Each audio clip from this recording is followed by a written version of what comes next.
Hey there, I'm Lance. I'm Sam. And we are Love to Hate. And today we're taking a look at Bristol 1350 by Facade Games. Bristol 1350 is a social deduction, action selection, dice rolling game. There's a lot going on here with this one, in which players are in the middle of the Black Plague, and they're trying to get out of the city of Bristol, England, as quickly as possible before the gates closed and you're trapped there, doomed. Players do this by rolling dice and trying to figure out who amongst them already is infected with the plague. Let's go ahead and take a look at it down below, and then we'll come back and share our thoughts on this one. All right, I have Bristol 1350 from Facade Games on the table here, and I want to show you the box real quick. There's foil covering on the front here so that you can see it glisten in the light, and it looks like a book, and this is part of their Dark Cities series of games that Facade Games has become pretty well known for. And in this game, players are going to be in Bristol, England during the Black Plague, trying to escape the city as fast as possible on these apple carts, racing to the gate of the city, being the first apple cart to get out. As you can see, this is on a neoprene mat here, not a board, and that is to fit easier inside of the book there. Now, at the beginning of the game, all players are going to get randomly assigned a cart and player order, depending upon drawing from this bag here, and they will receive 2 symptom cards, and these symptom cards range in value between 1 and 3. And what you're trying to avoid is getting 6 or higher as your combined score of your 2 symptom cards. Now, if you get dealt 2 3s at the beginning of the game, you get a redo and you get 2 new cards dealt to you, but you are really trying to avoid 6 or higher, because if you get 6 or higher at any point in the game, even if you get rid of those cards and you get lower cards, you have the Black Plague and you are going to die. There's no way around that, so you really want to avoid getting 6 or higher. Now, after everyone gets dealt a starting hand of 2 cards, you then take the 4s and you shuffle them into the deck and create 1 draw deck. So you really want to avoid drawing from that deck, because you are likely going to get a 4, and that's really going to doom your chances in surviving.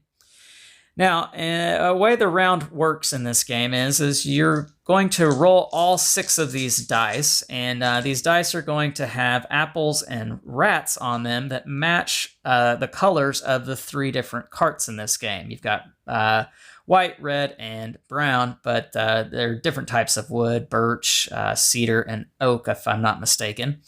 And then players are going to take 1 action on their turn. And you can see the different actions here on the bottom of this card. You're either going to re-roll 2 dice, move a pawn, or draw a remedy card. So let me explain what these are in more detail. The reason why you might want to re-roll dice is because if there are 2 or more rats that are the same color at the end of a round, then that color of cart is going to mingle. So for instance, let's pretend that this is the end of the round and we have 2 white rats. Well, the white cart here is going to mingle. So that is the blue player and the orange player. They're going to take their 2 symptom cards and they are going to place them face down in the matching corresponding mingling area.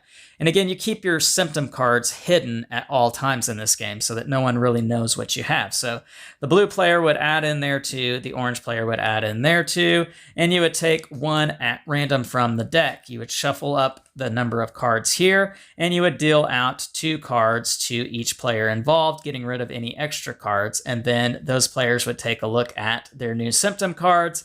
And again, if you have 6 or more, you have the Black Plague. But of course, you don't want to let anybody know that. You want to keep that hidden. So there is a bit of a social deduction element to this game. So back to our actions here. You might want to re-roll 2 dice because you might be on that cart and you don't want to mingle. You want to try to get rid of rats. The next action you could do is move your pawn, or any pawn really, and you can see below that it says elbow, dash, and push. Those are 3 different things you could do. The first is elbow, and that's something you might do if there is a person in front of you on a cart. So for instance, the orange player here might want to elbow past the blue player pushing them further back in the cart and moving their way up to the front. And that's elbow. The next thing might be to dash, and that is something you can only do if you're at the front of a cart and there's a cart in front of you. So for instance, the brown player here is at the front of the red cart, and the white cart, even though they're on the same space, is slightly ahead of the red cart. And so the brown player here could dash out of their cart and move to the back of the white cart. And that is one way to advance into carts that are ahead of you. But the last thing is push, and this is something you can only do if there is somebody behind you in a cart. And they could, so for instance, the blue player here could push the brown player off of the white cart, and they go all the way to the very back of the back cart, such as the brown cart here. Now, if the red player were to push the brown player, they would be eliminated from the game, as there is no more carts, and the brown player would die. The brown player would immediately reveal whether they had the plague or not. If they did have the plague, nothing else happens. The brown player is just out of the game. If they didn't have the plague, then the red player would be eliminated as well, because they would die out of shame for having killed an innocent person.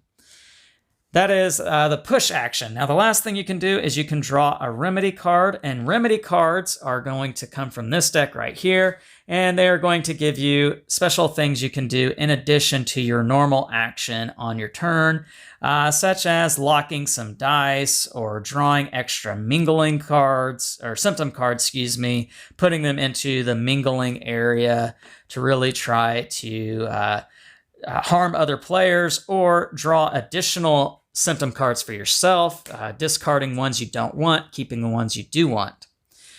Now, at the end of everybody doing their actions, you'll look at the colors of dice that have been locked in, and you will move the carts based upon how many times their color shows up. So for instance, the white cart here is going to move 4 spaces, the red cart's going to move 1, and the brown cart's going to move 1. And so that is how the carts move closer and closer to the gate. And again, as I mentioned, the first cart that gets through the gate has a chance to win the game. So in this case, if the white cart were to exit first, then orange and blue could win. They are both going to reveal whether they had the plague at any point in the game, regardless if they have it at the end or not. If neither one of them have the plague, then both players are going to win, or any player that's on this cart is going to win. If any player on that cart did have the plague at any point, all players on that cart are considered to have the plague, and they will all die. They won't win the game. And then it'll go to whichever cart is able to exit through the gate next. They will get 1 turn to exit the city. So they will want to make sure that they're as close to the gate as possible to try and get out. If you get the plague in this game, you want to try to make sure that no one wins, because that's the only chance you have at winning the game, is making sure that all players have the plague. And that's pretty much the gist of the game. Let's go back up top, share our thoughts on this one. All right, we're back, and now we're going to share our thoughts on Bristol 1350 and let you know what a gamer and a non-gamer thinks of this game. So Sam, first impressions real quick. You look at this game, it looks like a book. You look at it on the table, it's got some kind of goth, almost dark art to it, with the skeletons and death being a constant part of this game. What were your first thoughts when you saw this one? I wasn't really sure. It was definitely a different game. The board is like a mouse pad. Yeah. It's small, not a whole lot to the board at all. So I really didn't think this was going to be, I thought it was going to be a very quick, almost party game type, just because of how small and compact it all was. Yeah, it definitely is a tiny thing, as you can see. It's a little tiny book here, and does not take up much space. The footprint on this one is very small, and it does sort of get a party feel to it, especially because it can play up to 9 players, and that's one of the reasons why I think it might feel like a party game. And then the interaction between the players. It is a social deduction game, and so you are trying to figure out who amongst you is infected, who's not, who you can trust, who you can't. and you're trying to kind of, mess with other people's plans. So there are some party aspects to this game for sure. Learning the game, was this a hard game to learn? Well, I'm going to be honest, the first time we played it with two of our friends, it seemed a little more difficult, and it seemed a little bit not as exciting. And then we played it with other friends, and I don't know if it was just a different night or what was going on, but it was a totally different, it felt like a totally different game. We played with, it was 3 non-gamers and Lance. We all picked up on it really quickly, and we all had a lot of fun with it. So I'm not sure how that happened. Well, the game that she's talking about there, folks, is the one that we did the playthrough video on, and you can click that eye in the top right corner and it will take you to that, and you can see exactly what she's talking about. But I totally agree with you there, Sam, that the first time we played it, it wasn't a terrible experience. No. It was just one that kind of was, I thought there would have been a lot more interaction kind of going on to it, and it was just kind of a cut and dry, not much happened. We got to the end and somebody won. And the entire time all 3 carts were right next to each other. Yeah. So it could have just been that we were all thought too similarly. Well, so, and in thinking this through a little bit, having us played it before and teaching it to someone new, I think what's going on here with this game is that as you play it more, you start to learn the different ways to put into the game your strategy and gameplay into the game. And when you do that, this game starts to come alive. Yeah. So the first time you play it, which, this is true just of almost any game out there, that the first time you play it, it's going to be different than the 3rd, 4th, 5th time you play it, because you know how the game works a little bit better. And you're going to play it differently, and you're going to play it to its strengths. And this game definitely, in my opinion, has some strong strengths to it. There's going to be times when you feel like you're making a union with that person that's in the cart with you, and you're telling that person, hey, we really need to get to booking if we want to be the first cart out. So you're telling them, re-roll those rats. Don't get the mingling going on. We need to get those apples. But then they do something that kind of rubs you the wrong way, like they're elbowing past you. And so now that union's starting to fracture a little bit.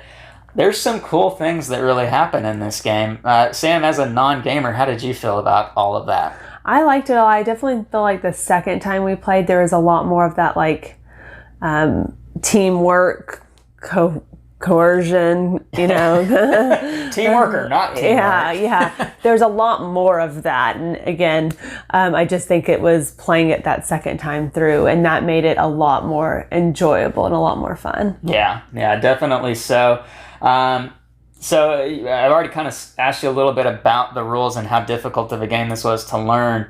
As you start to play it a little bit more, it's one that sticks with you and one that is easy to kind of figure out how to work through. And it kind of looks confusing when you see everything out and you're talking about jumping from wagon to wagon and kicking people and pushing people and all that stuff. It sounds a lot, but then when you're playing it, it really is a pretty straightforward game. I found that teaching this game to non-gamers, one of the best way to do that is to just go with the theme. Because I feel that the theme is really strong in this game, which may not be such a fantastic thing as far as the atmosphere that it provides, because it is the Black Plague and it's death. But if you can look beyond that, just explaining to them, hey, we want to get out of the city as fast as we can. So we're in these apple carts, and we need to not mingle as much because that's going to spread the disease around. So you don't want to be, getting these rats involved too much. You want to get the apples so that we can get out of here. Yeah. And you might want to nudge your way to the front so that you can get out quicker. That makes sense to people. I feel like that was an easy way for them to kind of conceptualize what we're trying to do, and the rules seem to stick a little bit easier in that. So, fun factor, was this a fun game? Yeah, I thought it was a lot of fun. Kind of getting to push people out of the wagons and the racing aspect of it made it really enjoyable. Yeah, I agree with that. Strongly felt like there was a lot of highlights that came up throughout the course of the game, especially when you get that teamwork going, or even when the teamwork starts to fall apart. It's all fun, So Sam, as a non-gamer, What were the pros that you felt like with Bristol 1350? It was a pretty quick game. It was very easy to understand once you start playing it and get into the game. And it's a fun way to get everybody at the table involved. Yes. It's definitely not a cooperative game, but it's not completely independent either. I would almost say it is. It's almost like a semi-co-op game. Yeah, for sure. And I think that's always usually good for non-gamers. Yeah. Any cons? I mean, I don't think so. I think if anything, the board could be a little bit bigger to allow for the wagons to be next to each other. I agree. It gets a little confusing, but that's nitpicking at it. Overall, it's nice that it does have such a small footprint. I do like that it's a small, compact, and a unique, book, and that goes along with their Dark Cities theme that they've got with their games, and all that makes sense. But the board, it is kind of hard to fit more than one apple cart on each of those spaces, and there's several times where you're going to have more than one apple cart in the same spot. Yeah. So yeah, I would agree with that. So game that you would recommend playing with non-gamers? Yeah, I think it's a good choice. Okay, all right. Scale of 1 to 10, love to hate. What do you give Bristol 1350? I'd give it a 7.2. Okay, all right, 7.2. I would probably say I'm a little higher on it. I think I would say maybe 7.5. I think this is a strong game, and it's definitely one that I want to keep playing. It's one that I want to try out with some other people. So there you go. That's Bristol 1350 from Facade Games. Go check it out. Make sure to like and subscribe and push the bell button so you get notifications of all our new content. All right, I'm Lance. I'm Sam. And we are Love to Hate, where we try to bridge the gap between gamers and non-gamers. We'll catch you next time.